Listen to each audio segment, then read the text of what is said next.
You may be familiar with the phrase, would you rather be happy or right? That typically has to do with when you're in an argument or a dispute with somebody and you're trying to win, and therefore you're not compromising or not seeing their point of view at least.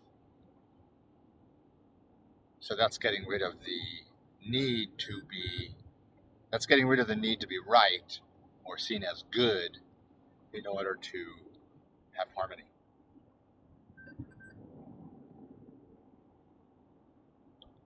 But there's another part of that phrase which I have never, there's another part of that phrase I've never heard discussed, which is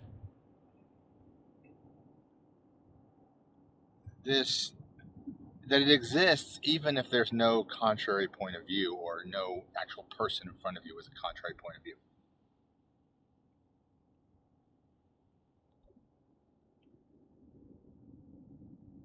And the way we get to that is to see what is the motivation. Put aside whether you're right or wrong. What is the motivation driving this insistence that you have the answer or that you are good? And typically, it's shame about the image, shame about the fear, or shame about the anger, or a disruption in your gut. These are all Enneagram based. So every time there is an assertion through language, every time there's an assertion through language that I am correct and I am right, and other people don't know, and I need to be appreciated and valued and shown to be worthy based on what I know or what I do or what I feel or whether I'm right. You go into the vulnerability. You go into the part of you that doesn't want to feel that you're wrong or bad. That is why it is leveraging that idea or behavior or sensation to support the idea that you're good or right or better.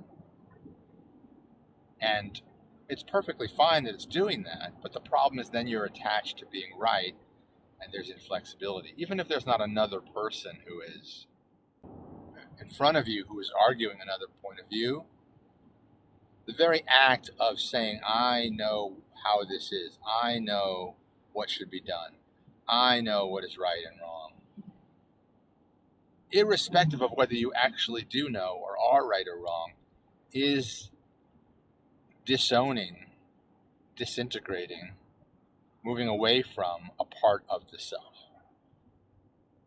And so harmony comes from integrating that self. And so rather than aligning only with the view that I am right, do you have the ability, universe willing, to look at how the fear of being wrong? And I speak about this as coming out of the will of God. If you're religious, then you can use that phrase.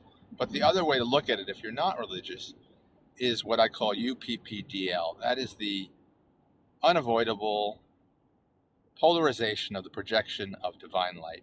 What is divine light? I have no idea. It still is connecting with a religious idea or concept, but